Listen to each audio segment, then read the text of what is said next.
Hello friends, आप देख रहे हैं जी के बाज़ार। मैं हूं यशवंत धीमान। आपका आज नए टॉपिक के साथ फिर से वीडियो में स्वागत है। आज का हमारा टॉपिक होगा वैदिक सभ्यता। तो उसमें इस वीडियो में हम 50 क्वेश्चन के अबाउट कवर करेंगे। तो चलिए शुरू करते हैं। क्वेश्चन नंबर 1 लेंगे।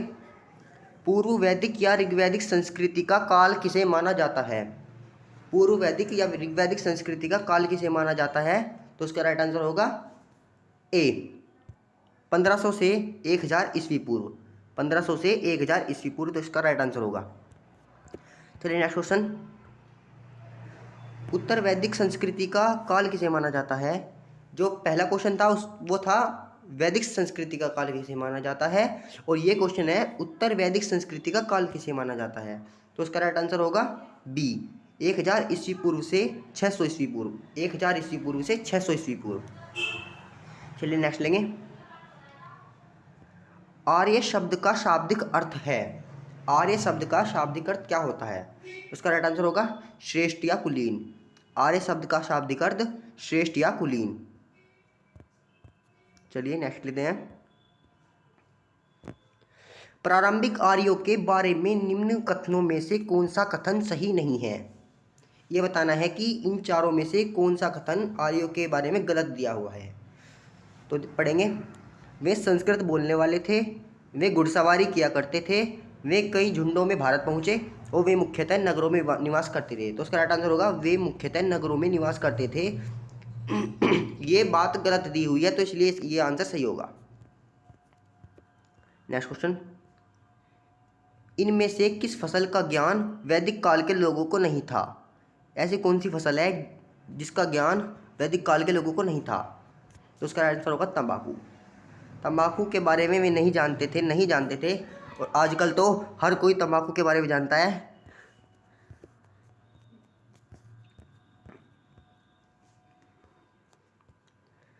उत्तर वैदिक काल के वेद विरोधी और ब्राह्मण विरोधी धार्मिक अध्यापकों को किस नाम से जाना जाता था? धार्मिक अध्यापकों, जो उत्तर वैदिक काल में धार्मिक अध्यापक होते थे, जो वेद विरोधी होते थे और ब्राह्मण विरोधी होते थे, तो उनको किस नाम से जाना जाता था? तो उसका राइट आंसर होगा श्रमण। श्रमण के नाम से उन्हें जाना जाता था, इसलिए इसका आंसर होगा श्रमण। Next question. वैदिक गणित मुख्यतः अंग है। किसका अंग वैदिक गणित है? तो बताना है इन चारों में से वैदिक गणित किसका महत्वपूर्ण अंग है। तो इसका आंसर होगा शुल्व सूत्र का वैदिक गणित महत्वपूर्ण अंग है। नेक्स्ट क्वेश्चन लेंगे। किस वेद में प्राचीनतम वैदिक युग की संस्कृति के बारे में सूचना दी गई है? वैदिक युग की संस्कृति के बारे में किस युग में सूचना दी गई है? तो इसका आंसर होगा ऋग्वेद में। ऋग्वेद में वैदिक युग की सभी संस्कृतियों के बारे में सूचना दी गई है, उसके बारे में बताया गया है। नेक्स्ट क्वेश्चन लेंगे। उत्तर वैदिक काल में लिखे गए ग्रंथों का सही क्रम क्या है? क्रम बताना है कि सबसे पहले कौन सा ग्रंथ लिखा गया, उसके बाद दूसरे नंबर पर, तीसरे नंबर पर, चौथे नंबर पर। तो उसमें सही क्रम बताना है कौन सा है। तो पहला ऑप्शन देखेंगे, वेद, ब्राह्मण, आरण्य और उपनिषद। तो यही राइट आंसर होगा वेद, ब्राह्मण, आरण्य और उपनिषद। सबसे पहले वेद लिखे गए, फिर ब्राह्मण लिखे गए, फिर आरण्य लिखे गए, फिर उपनिषद लिखे गए। तो इसका राइट आंसर होगा ए। नेक्स्ट क्वेश्चन लेंगे। वेदों की संख्या कितनी है? ये तो क्वेश्चन आप जानते ही होंगे। वेदों की संख्या तो 4 होती है, इसलिए तो इतना कुछ बताने की ज़रूरत नहीं है। अब नेक्स्ट क्वेश्चन लेंगे हम। Question number 11। आर्य भारत में संभवतः आए थे। ये बताना है कि आर्य जो आए थे भारत में, वो संभवतः किस एरिया से आए थे, ये बताना है इन चारों में से। तो यूरोप से, मध्य एशिया से, पूर्वी एशिया से और अन्य क्षेत्र से। तो इसका राइट आंसर होगा मध्य एशिया से।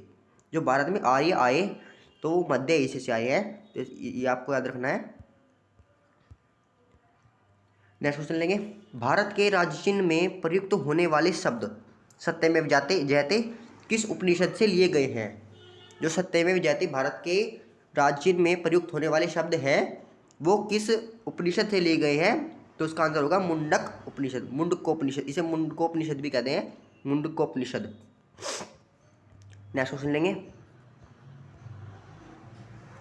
ऋग्वैदिक आर्यों का मुख्य व्यवसाय क्या था?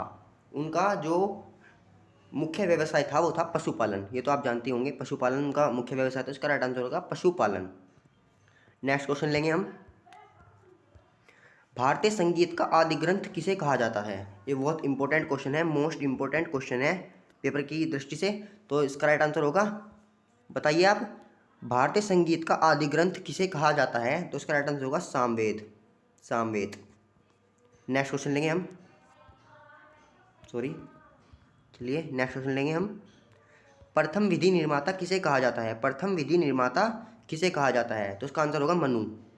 आपने श्रद्धा और मनु की बहुत सी कहानियाँ पढ़ी होंगी, तो ये वही मनु है। प्रथम विधि निर्माता कहा गया है मनु को। इसे प्रथम पुरुष भी कहा जाता है। नेक्स्ट क्वेश्चन लेंगे, कृष्ण भक्ति का प्रथम और प्रधान ग्रंथ, कृष्ण भक्ति का प्रथम और प्रधान ग्रंथ किसे कहा जाता है? तो इसका राइट आंसर होगा श्रीमद् भगवद गीता।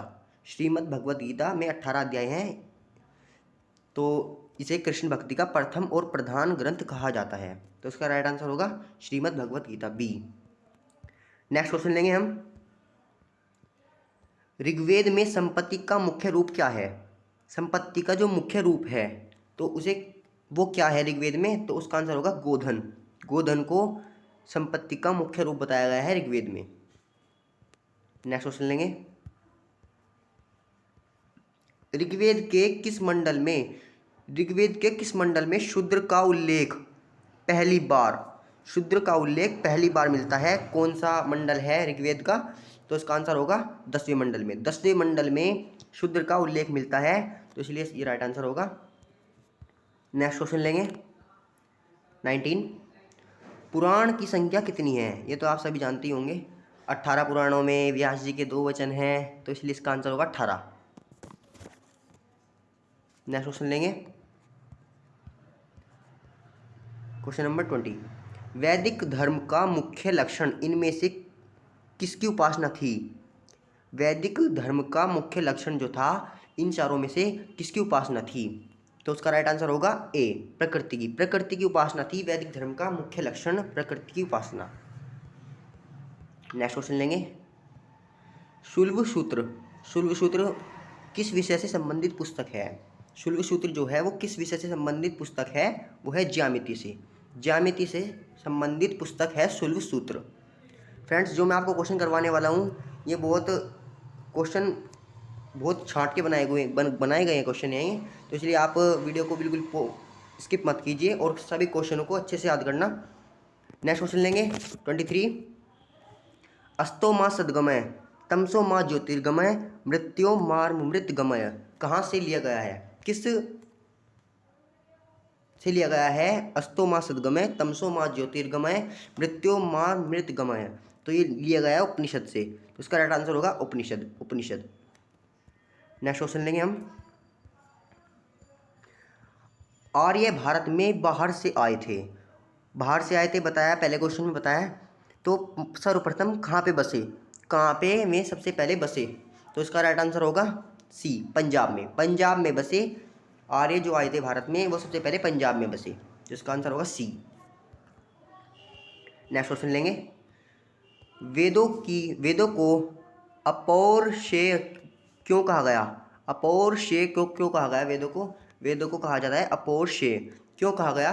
तो उसका आंसर होगा क्योंकि वेदों की रचना ऋषियों द्वारा की गई है। क्योंकि वेदों की जो रचना की गई है वो सॉरी गलती हो गया। इसका आंसर है क्योंकि वेदों की रचना देवताओं द्वारा की गई है।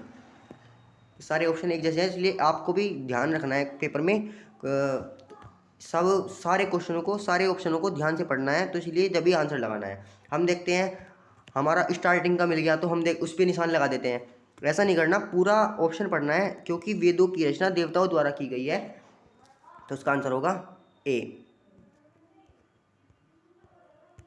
तो नेक्स्ट क्वेश्चन लेंगे, वैश्विक दर्शन के प्रतिपादक कौन है? वैश्विक दर्शन के प्रतिपादक कौन है? उलूक कणद। तो इसका राइट आंसर होगा सी, उलूक कणद। नेक्स्ट क्वेश्चन लेंगे हम 27, इंपोर्टेंट क्वेश्चन है, मीमांसा या पूर्व मीमांसा दर्शन के प्रतिपादक कौन हैं? ये तो आप जानते ही होंगे, जैमिनी मीमांसा और पूर्व मीमांसा के जो प्रतिपादक हैं वो जैमिनी है, तो इसका राइट आंसर होगा ए। नेक्स्ट क्वेश्चन लेंगे 28। वेदांत या उत्तर मीमांसा, वेदांत या उत्तर मीमांसा के प्रतिपादक कौन है? वो पूर्व मीमांसा था, ये उत्तर मीमांसा है, तो इसके प्रतिपादक कौन है? तो इसका आंसर होगा बादरायण। बादरायण उत्तर मीमांसा के प्रतिपादक है और पूर्व मीमांसा के प्रतिपादक है जैमिनी, तो इसका राइट आंसर होगा बादरायण, डी। नेक्स्ट क्वेश्चन लेंगे 29। ऋग्वेद का कौन सा मंडल पूर्णतः सोम को समर्पित है? सोम होता है चंद्रमा, चंद्रमा को कौन सा मंडल समर्पित है? तो उसका आंसर होगा सी, नौवा मंडल। ऋग्वेद में टोटल 10 मंडल हैं और इसमें से नौवा मंडल जो है वो सोम को समर्पित है। नेक्स्ट क्वेश्चन लेंगे हम। प्रसिद्ध 10 राजाओं का युद्ध, प्रसिद्ध 10 राजाओं का युद्ध जो है वो दशराज युद्ध के नाम से जाना जाता है। ये बताना है वो किस नदी के तट पर लड़ा गया। ये मोस्ट इंपॉर्टेंट क्वेश्चन है, मोस्ट इंपॉर्टेंट, इसलिए आप इस क्वेश्चन को जरूर से ध्यान दें। ये बताना है कि 10 राज युद्ध किस नदी के तट पर लड़ा गया था, तो इसका आंसर होगा परुष्णी नदी। इसको रावी नदी भी कहते हैं, रावी। तो नेक्स्ट क्वेश्चन लेंगे पुरुषनी नदी। अनुलोम विवाह का क्या अर्थ है? अनुलोम विवाह का क्या अर्थ है? तो उसका आंसर होगा उच्च वर्ण का निम्न वर्ण वाली स्त्री के साथ विवाह। जो पुरुष हो वो तो हो, पुरुष हो उच्च वर्ण का और स्त्री हो निम्न वर्ण की। उच्च वर्ण का पुरुष और निम्न वर्ण की स्त्री के साथ जो विवाह होता है उसे अनुलोम विवाह कहते हैं हम। नेक्स्ट क्वेश्चन लेंगे 32। 800 ईस्वी पूर्व से 600 ईस्वी पूर्व का काल किस युग से जुड़ा है? 800 ईस्वी पूर्व से 600 ईस्वी पूर्व का जो काल जुड़ा है वो किससे जुड़ा है? तो उसका आंसर होगा ब्राह्मण युग से, ब्राह्मण युग से। पहला क्वेश्चन शायद छूट गया, सही है, सही है, सही है। चलिए फ्रेंड्स, इसका आंसर होगा ब्राह्मण युग से। नेक्स्ट क्वेश्चन लेंगे। किस युग से अछूत का, एक बार इसे नीचे कर लेते हैं। किस युग से अछूत की अवधारणा स्पष्ट रूप से उदित हुई? अछूत की अवधारणा, अछूत की अवधारणा किस युग से स्पष्ट हुई? तो उसका आंसर होगा धर्मशास्त्र काल से। धर्मशास्त्र काल से अछूत की अवधारणा स्पष्ट हुई है, जिसका आंसर होगा डी, 33 का डी। नेक्स्ट क्वेश्चन लेंगे हम, इंपोर्टेंट क्वेश्चन है। गायत्री मंत्र किस पुस्तक से मिलता है? देवी सवित्री को संबोधित, देवी सवितुर और सवित्री को संबोधित है गायत्री मंत्र, सवित्री को संबोधित है। तो ये किस पुस्तक से मिलता है? इसका आंसर होगा ऋग्वेद से। जो हमारा गायत्री मंत्र लिया गया है वो ऋग्वेद से संबंधित है। ये मोस्ट इंपोर्टेंट क्वेश्चन है, इसलिए आप इस क्वेश्चन को ध्यान से पढ़ें। नेक्स्ट क्वेश्चन लेंगे। न्याय दर्शन को प्रचारित किया था, न्याय दर्शन के प्रतिपादक कौन है? तो उसका आंसर होगा गौतम। न्याय दर्शन के प्रतिपादक है गौतम, तो उसका आंसर होगा बी। नेक्स्ट क्वेश्चन लेंगे। तो फ्रेंड्स 36। प्राचीन भारत में निष्क से जाने जाते थे। निष्क, जो प्राचीन भारत में निष्क किसे कहा जाता था? तो वो थे स्वर्ण आभूषणों को। स्वर्ण आभूषणों को प्राचीन भारत में निष्क के नाम से जाना जाता था, तो इसका आंसर होगा स्वर्ण आभूषण। नेक्स्ट क्वेश्चन लेंगे 37। योग दर्शन के प्रतिपादक, ये तो आप जानते ही होंगे, योग दर्शन महर्षि पतंजलि, योग दर्शन महर्षि पतंजलि, तो उसका आंसर होगा महर्षि पतंजलि। बताना है उपनिषद पुस्तकें हैं किस, इन चारों में से किस पे वो हैं? धर्म पर, योग पर, विधि पर और दर्शन पर। ये बताना है कि जो उपनिषद पुस्तकें हैं वो इन चारों में से किस पे हैं?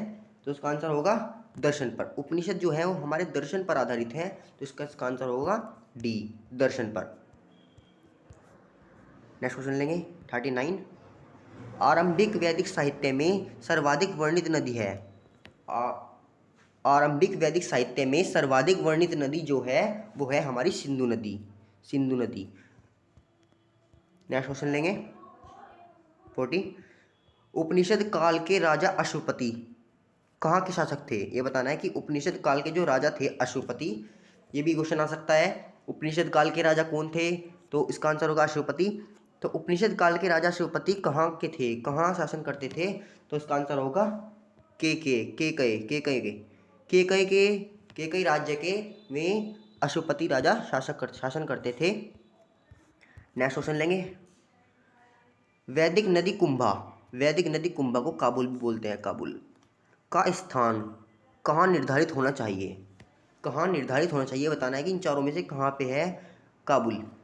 तो इसका आंसर होगा अफगानिस्तान में, अफगानिस्तान इसका राइट आंसर है। नेक्स्ट क्वेश्चन लेंगे हम। कपिल मुनि द्वारा प्रतिपादित दर्शन प्रणाली है, कपिल मुनि द्वारा प्रतिपादित दर्शन प्रणाली है, दार्शनिक प्रणाली है, तो उसका आंसर होगा सांख्य दर्शन कपिल मुनि। नेक्स्ट क्वेश्चन लेंगे हम। भारत के किस स्थान की खुदाई से लौह धातु के प्रचलन के प्राचीनतम प्रमाण मिले हैं, कि जिस स्थान से भारत में खुदाई हुई है और उसमें हमें पता चला है कि लौह धातु का प्रचलन प्राचीन काल से है, तो इसका आंसर होगा, देखिए, अतरंजी खेड़ा। तो भारत के किस स्थान की खुदाई से लौह धातु के प्रचलन के प्राचीनतम प्रमाण मिलते हैं, तो इसका आंसर होगा अंतरजी खेड़ा। नेक्स्ट क्वेश्चन लेंगे हम। Question number 45। निम्न में किसका संकलन ऋग्वेद पर आधारित है, इंपॉर्टेंट क्वेश्चन है, मोस्ट इंपॉर्टेंट क्वेश्चन है। किसका संकलन ऋग्वेद पर आधारित है, तो इसका आंसर होगा बी, सामवेद पर। ऋग्वेद का जो संकलन है वो सामवेद पर आधारित है। नेक्स्ट क्वेश्चन लेंगे। निम्न में कौन प्रस्थानत्रयी में शामिल नहीं हुआ, निम्न में कौन प्रस्थानत्रयी में शामिल नहीं हुआ, तो इसका आंसर होगा भागवत जो है वो प्रस्थानत्रयी में शामिल नहीं हुआ। नेक्स्ट क्वेश्चन लेंगे। कर्म का सिद्धांत संबंधित है, कर्म का जो सिद्धांत है वो संबंधित है इन सारों में से मीमांसा से। मीमांसा, कर्म का जो सिद्धांत है वो मीमांसा से संबंधित है, तो इसलिए इसका आंसर होगा मीमांसा। नेक्स्ट क्वेश्चन लेंगे हम। 48। चरक संहिता नामक, ये तो पुस्तक के बारे में तो आप जानते ही होंगे, इंपॉर्टेंट क्वेश्चन है। नामक पुस्तक किस विषय से संबंधित है, तो इसका आंसर होगा चिकित्सा से। और नेक्स्ट क्वेश्चन लेंगे। यज्ञ संबंधी विधि विधानों का पता चलता है, यज्ञ संबंधी विधि विधानों का पता चलता है, तो इसका आंसर होगा डी, यजुर्वेद से। यज्ञ संबंधी विधि विधानों का पता चलता है यजुर्वेद से। नेक्स्ट क्वेश्चन लेंगे, लास्ट क्वेश्चन है। वैदिक युगीन सभा इनमें से बताना है, गांवों के व्यवसायी लोगों की संस्था थी, राज दरबार होता था, मंत्री परिषद थी और राज्य के समस्त लोगों की एक राष्ट्रीय सभा थी, तो इसका आंसर होगा मंत्री परिषद थी। जो हमारा इसका आंसर होगा वैदिक युगीन सभ्यता थी, वो थी मंत्री परिषद। तो फ्रेंड्स, अगर आपको ये वीडियो पसंद आई हो, वीडियो को लाइक करना, चैनल को सब्सक्राइब करना और बेल आइकन प्रेस करना। मिलते हैं नेक्स्ट वीडियो में, तब तक के लिए जय हिंद, जय भारत, वंदे मातरम।